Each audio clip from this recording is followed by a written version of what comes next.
About your mom? Nothing. Except that my aunt said they were brought up in an orphan home. My mother and his sisters. My mother was a goody-goody. She sewed. She was real good. She went to normal school to be a teacher. She cooked. She did everything. She was sort of a model child. Yeah. And I don't know why she died. And if I did, I wouldn't tell you. I told you that. Okay. Broken heart because she lost a child. I don't know. So then what happened after your mom died? My aunt in Cleveland wanted to adopt me. Yeah. What was your aunt's name? Sarah Hammer. Sarah Hammer? Yeah. And Uh-huh. my father said no. She's my daughter. So we lived with a cousin and her daughter who died of asthma shortly after. But we moved because somebody swore in the house. Probably said darn it or damn. My father got very upset. His daughter was not going to listen to swearing. We then lived with a couple and their daughter who was my age and another daughter Where was this? in Cleveland. Yeah. And we fought over my bicycle, so we moved. Then my father had a cousin who worked for social services, I think it was Jewish social services, and found out that a woman named Mrs. Unger, H-A-N-I, Honey Unger, wanted to take in roomers. So my father and I moved in when I was a little over 5 with Mrs. Unger and her daughter Esther, who was a school teacher. And she had 2 married daughters that I was very friendly with. And I went to Columbia School. And What was Mrs. Unger like? nice lady, nice Yeah. Jewish lady. How long did you live with her for? Practically till I got married. Really? How old were you when you moved in? 5. I wouldn't eat potatoes. I wouldn't eat vegetables.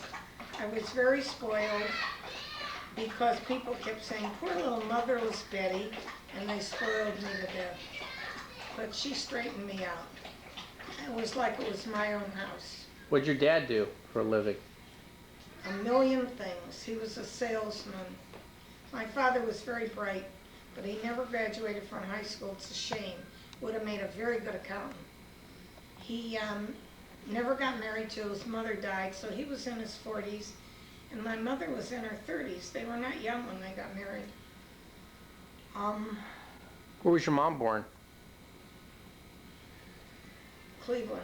And your dad was born in Cleveland too? Yeah, and my father's parents owned a resort called Stein's on the Lake outside of Cleveland in Paynesville, Ohio. My grandmother, Sarah Stein, was a redhead. Oh, really? Which is weird. But Dad said that his grandmother was a redhead too.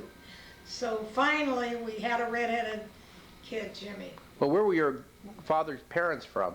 Cleveland. And where did they originate in Europe? I mean, where did your family originate? My great-grandparents, Right? Berlin. Oh, and they came over from Germany? Mm-hmm. When did they They come? were not, I don't know. I don't know anything. They were not religious. German Jews were not too religious. They wanted to assimilate. Uh-huh. Like Walter Annenberg, Uncle Dave's boss who owned Philadelphia Inquirer and 17 men. They all wanted to be more American than Jewish. Right or wrong, that's what they did. They were reformed. Very. My father had one brother who died before he was married, trying to hitch a ride from someplace on a train. He was supposed to be a very gentle, wonderful man. His name was Moses. Moses Stein? Mm-hmm. So your father had one brother? Yeah, but I never knew him. He died before my father was married. And how did your mom and dad meet? My Aunt Sarah had a boarding house, and my father, after his parents died, lived there.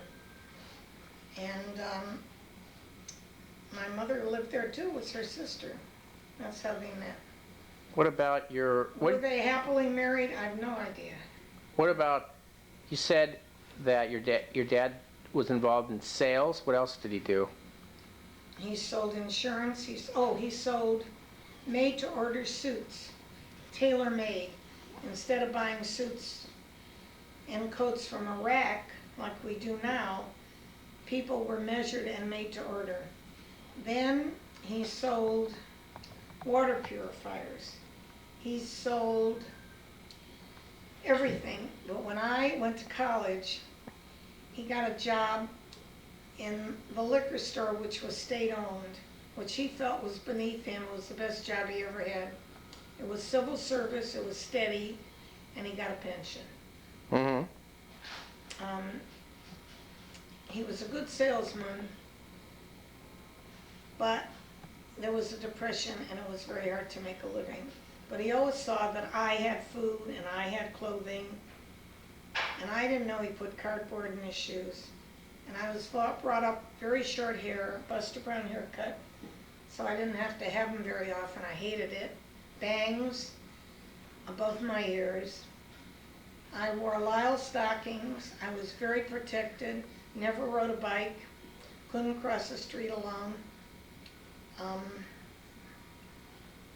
I was all he had. Mm-hmm. And he really loved me, boy. But I never called Mrs. Unger aunt, which I should have. She raised me, she took care of me. We paid her a whole $10 a week, which is terrible. And that, what did that include? Food, lodging, taking care of a spoiled little girl. Mm-hmm. And then I met my girlfriend Dorothy. How would you meet Dorothy? We went to school together. Well, starting, when, in what grade did you meet her? She went to a special elementary school for ultra smart kids. She walked quite a distance. Mm-hmm. And your father did too, Miles Standish. I went to Columbia, the regular school. We met sort of in junior high. We had a little argument once and we moved away. And we moved in with Mr. and Mrs. Glickman, and they lived across from Dorothy, who moved all the time. And at that time I had scarlet fever, and the house was quarantined, so I would write notes on the window, and Dorothy would write notes back. She couldn't come in the house. How old were you when this happened? I don't know, but it was a big mistake. I would sleep in the morning on vacation, and Mrs. Glickman would say to the neighbors, "Oh, Betty's still sleeping, it's 10 o'clock. I mean, it was ridiculous. She didn't know how to raise a child. She was very strict.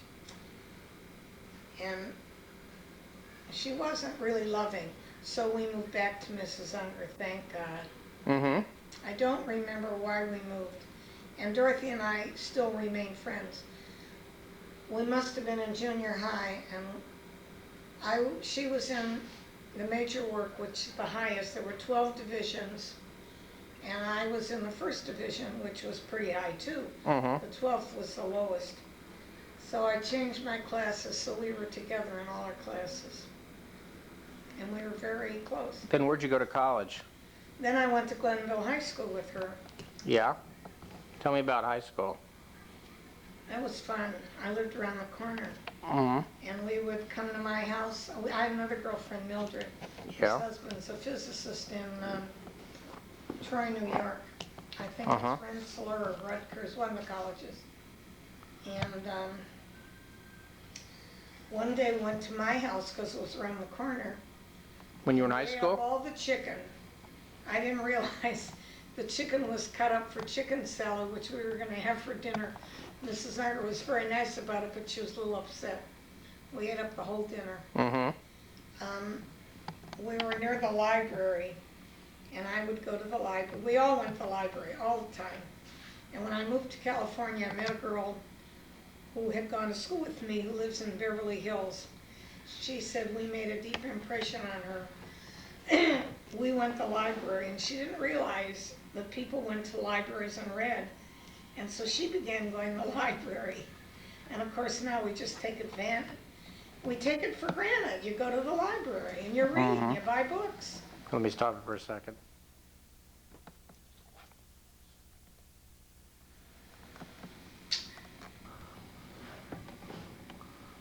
Okay, go ahead.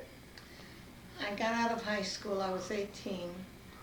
And I got a job at the bank, Cleveland Trust Bank, like the Bank of America was in California. And I got a job as a messenger girl and I loved it. I went to the different branches on the streetcar and I delivered messages from one bank and information and from one bank to the other. I had a wonderful time. They then wanted to send me to teller school and wanted me to be a teller. But I knew that I was not cut out to be a teller. I would ruin their whole banking system. And I decided I wanted to go to college. And Mrs. Unger said, go to secretarial school. And I said, no, I want to go to college. And I don't know why I wanted to go to college, but I felt my mother had been a college graduate, although in those days it was only 2 years normal school. You became a teacher, but she still went. And I was determined to go to college. Uh-huh. And so finally I got a job with a doctor, a urologist, Dr. Julian Galvin, and I went to college part-time. It was the business college of Western Reserve University. How'd you pay for it? I paid for it with the money I made. And I lived Working yeah. after high school. I worked for a doctor. Right. I had quit the bank. Mm-hmm. And I still lived with Mrs. R. My father paid the room and board. So then I realized that there was more prestige from graduating from the uptown campus of Western Reserve University than Cleveland College, which was the downtown campus for working people. And if I was going to graduate, I should graduate from Floorstone Mather College, which was for women, at Western Reserve University. So I talked my father into paying for some of the commission. My uncle had died and left money, but things were so bad during the Depression that my father had to use a lot of it. Yeah. And I think he had left it to me. So I was really upset. So my father paid some of my tuition and I transferred to Floorstone Mather College of Western Reserve University. What was your major? My major was going to be journalism and my father said no. So I majored in English. Yeah. And I got a teaching credential. How? I also worked What kind of grades did you get? medium grades. Yeah. Not wonderful, not bad. Mm-hmm. They weren't bad grades. Was it unusual for a woman to go to college then? No. It was very usual for a woman. And I talked Dorothy into going to college and my friend Mildred. Then the war was on and Mildred became a riveter. What's that? You rivet like a welder Yeah. for the war effort. Mm-hmm. And Dorothy got married to Al, left college, so the only one to graduate was me. But Dorothy, what happened? she left. She married Al and went to New York. She moved to New York? Well, he was in the Navy in New York. And she quit college? Quit college. Okay. She didn't have any money either. So you continued to... I finished. Right. And I what met happened you. after you finished college? Well, I met your father, and then he was in the Army, and we corresponded, and we got married, and when I graduated, I was in the front row. Instead of my last name being Stein, it was Appel, and all the A's were in the front row. Well, that's good. And I borrowed a white dress, Uh-huh. and I had a cap and gown, and your father took us to lunch. My father and Mrs. Unger, and my Aunt Sarah, the one who wanted to adopt me, and Dorothy, me, after graduation. And then what did you do? I got my teaching credential. Yeah. And then I got it before I graduated. And one day I brought home a cat on 2 streetcars. And the cat whined all night, and we were renting an upstairs of a 2-story that Dad's father had, and he had moved to Philadelphia with Uncle Dave, and Dad threw the cat out, and I was hysterical. Yeah. He hated cats. The poor cat. Didn't even give him milk. He was studying for the pharmacy exam. And I wouldn't say we did How'd you not- meet him? Oh, that's a long story. I went to a dinner for the pharmacists given by Eli Lilly Company that the pharmacy students had paid for when they were in seniors. And the fellow that asked me, I didn't like that much, but I decided to go.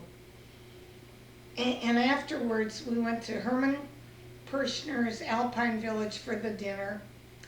And then afterwards, we went to, and a friend of mine went too, with another fellow.